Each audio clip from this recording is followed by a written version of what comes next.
नमस्कार, पत्रिका टीवी की इस खास पेशकश में आपका स्वागत है। मैं हूं विकास सोनी। अब आपको मोहम्मद साहब की जीवनी मारवाड़ी में भी पढ़ने को मिलेगी। जी हां, और ये काम किया है झुंझुनू के राजीव शर्मा ने। राजस्थान के झुंझुनू जिले में कोलसिया गांव में रहने वाले राजीव शर्मा ने पैगंबर हजरत मोहम्मद साहब की जीवनी मारवाड़ी में लिखी है, जिसका नाम है पैगंबर रो पैगाम।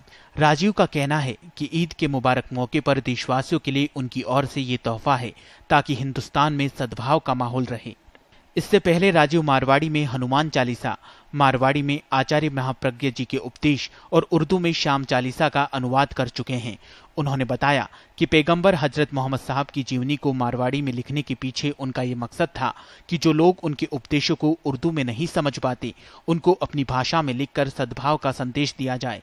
उन्होंने कहा कि विश्व में बढ़ते आतंकवाद को कुछ लोग पैगंबर साहब से जोड़कर देखते हैं कि कुरान की आयतें आतंकवाद की निंदा करती है और हजरत मोहम्मद ने हमेशा इंसानियत का पक्ष लिया था। सुरेश शर्मा, पत्रिका टीवी, राजस्थान। झुंझुनू के राजीव शर्मा हमारे साथ स्टूडियो में मौजूद है। आइए उनसे बात करते हैं। राजीव जी, पहले तो आपको ढेर सारी शुभकामनाएं मोहम्मद साहब की जीवनी को मारवाड़ी में लिखने के लिए। सर धन्यवाद। मेरा प्रश्न यह है कि आखिर मोहम्मद साहब की जीवनी को मारवाड़ी में लिखने के पीछे आपकी मुख्य वजह क्या रही? लोगों के बीच गलतफहमियों को दूर करना।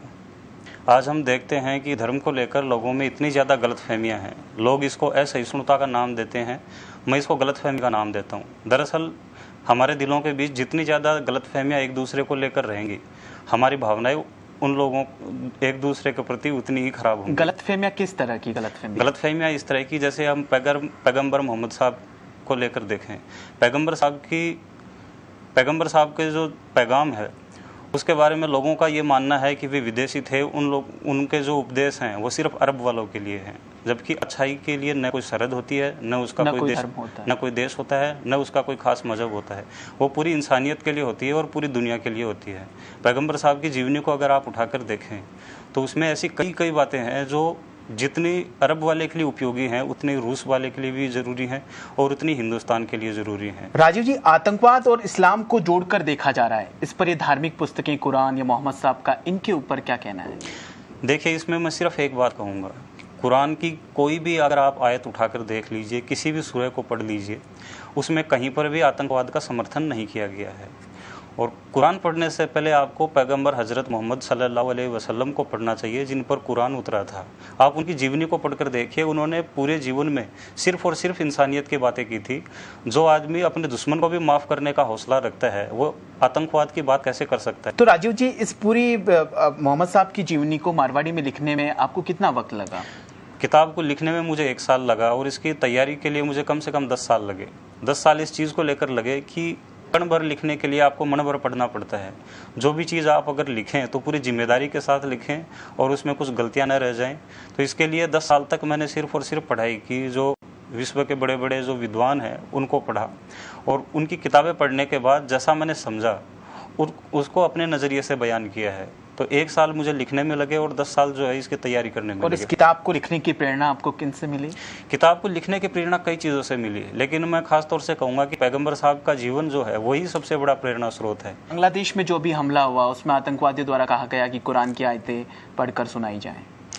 दरअसल बांग्लादेश के हमले पर तो मैं सिर्फ एक बात कहूंगा कि वे लोग जिहादी नहीं फसादी थे। क्या कुरान में या कहीं पर मोहम्मद साहब ने ऐसा कहीं जिक्र किया? जी नहीं, हरगिज नहीं। कुरान में जिस तरह का मैं भी बता चुका हूँ, कुरान में साफ साफ लिखा गया है कि जिसने एक बेगुनाह को कत्ल किया उसने पूरी इंसानियत का कत्ल किया। और इसमें एक चीज़ मैं और इसका जिक्र करना चाहूँगा कि आतंकवादियों ने वहाँ पर बंधक बनाए लोगों से कहा था कि आप कुरान की आयतें सुनाइए तो हम आपको जाने देंगे। जबकि आप कुरान उठाकर देख लीजिए, कुरान में कहीं पर भी नहीं लिखा कि कुरान की आयत जिसको कंठस्थ होगी उसी को जिंदा रहने का हक है।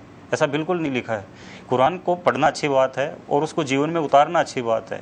कुरान को रटना भी एक हद तक समझ में आता है कि बिल्कुल अच्छी बात है, लेकिन ये कहाँ तक सच है कि अगर आप कुरान की आयतें नहीं सुनाएंगे तो हम आपका जो है गर्दन कलम कर देंगे? ये तो बिल्कुल जो शैतान का काम है। तो राजीव जी, आपको फिर से बहुत बहुत शुभकामनाएं मोहम्मद साहब की जीवनी को मारवाड़ी में लिखने के लिए, और हमारी ओर से बहुत बहुत शुभकामनाएं। तो पत्रिका की खास पेशकश में फिलहाल इतना ही। देश और प्रदेश की ताज़ा खबरों के लिए देखते रहिए पत्रिका टीवी। नमस्कार।